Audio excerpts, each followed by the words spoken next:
Welcome back everyone, welcome to civil service study. UPPSC की test series चल रही है। 51 टेस्ट कंप्लीट हो गए थे, यह है टेस्ट नंबर 52। तो चलिए स्टार्ट करते हैं। इंपॉर्टेंट होंगे प्रश्न, अपना भी सोचिएगा कि आंसर क्या है। तो आज हो गई है डेट 27 मई 2020 जब यह टेस्ट रिकॉर्ड किया जा रहा है। और एक आसान सा प्रश्न है, क्वेश्चन नंबर 1।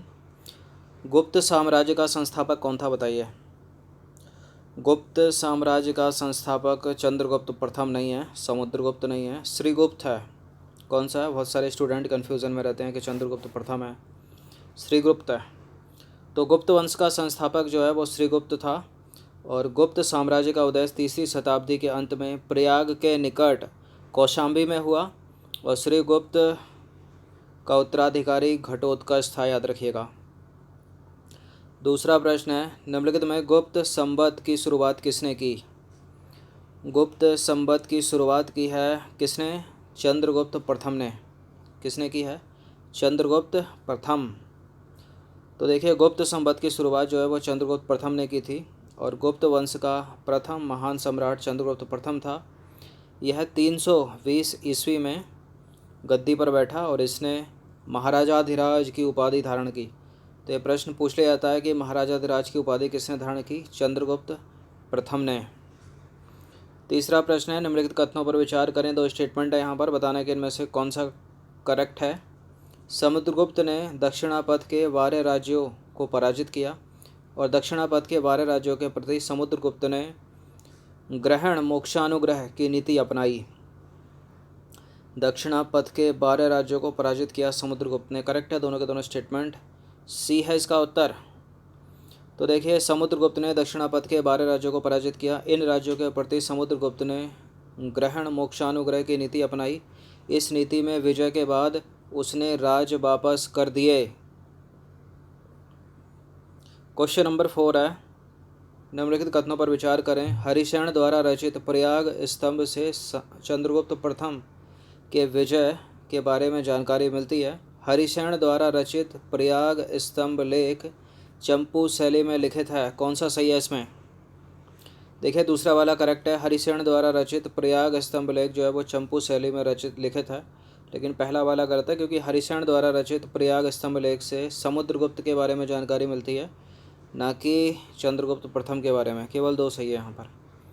तो हरिशैन द्वारा रचित स्तंभ लेख से समुद्रगुप्त के विजय के बारे में जानकारी मिलती है, चंद्रगुप्त प्रथम के नहीं। प्रयाग स्तंभ लेख चंपू शैली में लिखा गया है। क्वेश्चन नंबर 5 पर आ जाइए। समुद्रगुप्त ने आर्यवर्त के कुल कितने राज्यों पर विजय प्राप्त की? समुद्रगुप्त ने आर्यवर्त के कुल कितने राज्यों पर विजय प्राप्त की? 12, 14, 16, 18। तो 12 पर विजय प्राप्त की थी। तो समुद्रगुप्त ने आर्यवर्त के कुल 12 राज्यों पर विजय प्राप्त की और यह विजय 2 बार में पूर्ण हुई। पहली बार में 3 राज्यों की और दूसरी बार में 9 राज्यों की विजय की। आर्यवर्त के प्रथम युद्ध का वर्णन प्रयाग प्रशस्ति की 13वीं 14वीं पंक्ति में मिलता है। क्वेश्चन नंबर 6 पर आ जाइए। निम्नलिखित में से कोई एक गलत होगा, इनमें से कोई। समुद्रगुप्त ने कविराज की उपाधि धारण की थी। समुद्रगुप्त के दरबार में प्रसिद्ध बौद्ध विद्वान वसुबंधु रहते थे और समुद्रगुप्त वीणा प्रेमी था। समुद्रगुप्त के सिक्कों पर वीणा बजाते हुए राजा की आकृति उत्कीर्ण है। ये तो सारे के सारे करेक्ट हो गए, गलत तो कोई है नहीं इसमें। तो इसका आंसर क्या लगाओगे? उपरोक्त में से कोई भी गलत नहीं है, डी है इसका उत्तर। तो उपरोक्त सारे के सारे कथन सत्य हैं, इनको पढ़ लीजिएगा 2 बार कम से कम। क्वेश्चन नंबर 7 है, निम्नलिखित कथनों पर विचार करें। यहाँ आ गए 2 स्टेटमेंट और बताना है कि इनमें से कौन सा करेक्ट होगा। चीनी यात्री फायान चंद्रगुप्त द्वितीय के शासनकाल में भारत आया था। चंद्रगुप्त द्वितीय को चंद्रगुप्त विक्रमादित्य के नाम से भी जाना जाता है।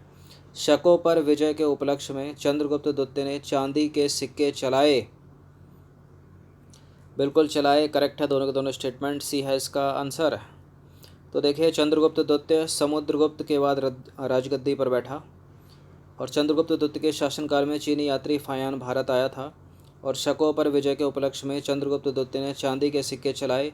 समुद्रगुप्त द्वितीय ने उज्जैनी के अंतिम शक शासक रुद्र सिंह तृतीय को 409 ईस्वी में पराजित किया था।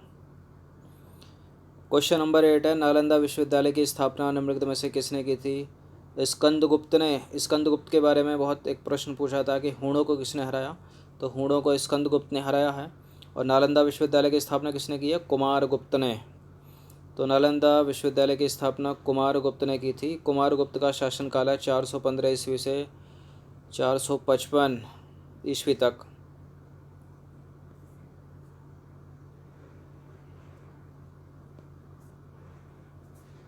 चलिए भाई, विल्सड अभिलेख का संबंध किस शासक से है? विल्सड अभिलेख या स्तंभ लेख का संबंध किस शासक से है? समुद्रगुप्त से नहीं है, स्कंदगुप्त से नहीं है, यह है किससे? कुमारगुप्त से। तो विल्सड अभिलेख का संबंध जो है वो कुमारगुप्त के शासनकाल से है। यह उत्तर प्रदेश के एटा जिले में स्थित है। इसमें ध्रुव शर्मा नामक एक ब्राह्मण के द्वारा स्वामी महाशयन मतलब कार्तिकेय के मंदिर तथा धर्म संघ बनवाए जाने का उल्लेख है। विल्सड अभिलेख कुमारगुप्त के शासनकाल से संबंध रखता है। 10वां प्रश्न है, निम्नलिखित कथनों पर विचार करें। दो स्टेटमेंट है यहाँ पर। समुद्रगुप्त के समय में मध्य एशिया के हुणों ने आक्रमण करना प्रारंभ किया।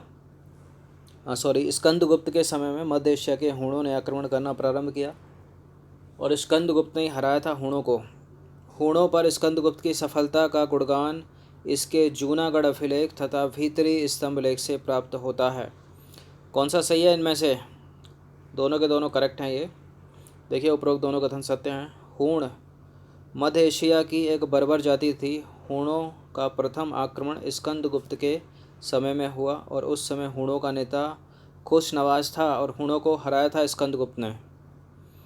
11वां प्रश्न है, निम्नलिखित कथनों पर विचार करें। दो स्टेटमेंट है यहाँ पर। भीतरी स्तंभ लेख उत्तर प्रदेश के गाजीपुर डिस्ट्रिक्ट में स्थित है। कहोम स्तंभ लेख उत्तर प्रदेश के गोरखपुर डिस्ट्रिक्ट में स्थित है। दोनों करेक्ट हैं, इंटरचेंज करोगे?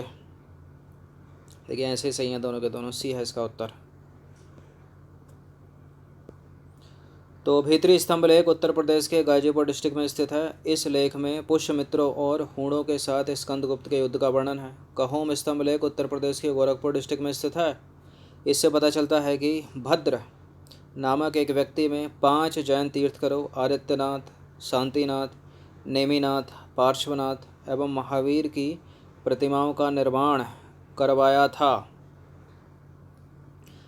क्वेश्चन नंबर 12 है, सती प्रथा का प्रथम अभिलेखीय प्रमाण किस अभिलेख से प्राप्त होता है? ये मोस्ट इम्पोर्टेंट है प्रश्न। क्या है इसका आंसर? सती प्रथा का पहला प्रमाण किस अभिलेख से मिला है? कहोम से नहीं मिला है, गढ़वा से नहीं, सुप्रिया से नहीं, ऐरण से मिला है। किससे? ऐरण अभिलेख से। तो देखिए, सती प्रथा का प्रथम अभिलेखीय प्रमाण गुप्त वंश के शासक भानुगुप्त के ऐरण अभिलेख से प्राप्त होता है। इस अभिलेख से पता चलता है कि भानुगुप्त का मित्र गोपराज हुणों के विरुद्ध भानुगुप्त की ओर से लड़ता हुआ मारा गया। तब गोपराज की पत्नी अग्नि में जलकर सती हो गई थी। याद रखिएगा इसको, ऐरण अभिलेख भानुगुप्त का। क्वेश्चन नंबर 13 है, निम्नलिखित कथनों पर विचार करें। भानुगुप्त गुप्त वंश का अंतिम शासक था और नरसिंह गुप्त ने हूण शासक मिहिर कुल को पराजित किया था। कौन सा करेक्ट है इसमें? देखिए, गुप्त वंश का अंतिम शासक जो है वो भानुगुप्त नहीं है, विष्णुगुप्त है। बाकी दूसरा वाला करेक्ट है। नरसिंह गुप्त ने हूण शासक मिहिर कुल को पराजित किया था। तो केवल 2 है इसका उत्तर, ऑप्शन नंबर बी। तो गुप्त वंश का अंतिम शासक विष्णुगुप्त था, याद रखिएगा, भानुगुप्त नहीं था। क्वेश्चन नंबर 14 है, निम्नलिखित में से कौन सा कथन गलत है? प्रशासन की सुविधा के लिए गुप्त साम्राज्य अनेक प्रांतों में विभाजित था। गुप्त साम्राज्यों में प्रांतों को देश, अवनी अथवा मुक्ति कहा जाता था। मुक्ति के शासक को पुरपाल कहा जाता था।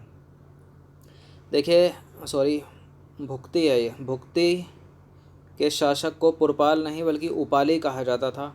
बाकी पहला करेक्ट है। प्रशासन की सुविधा के लिए गुप्त साम्राज्य अनेक प्रांतों में विभाजित था और गुप्त साम्राज्य में प्रांतों को देश, अवनी अथवा भुक्ति कहा जाता था।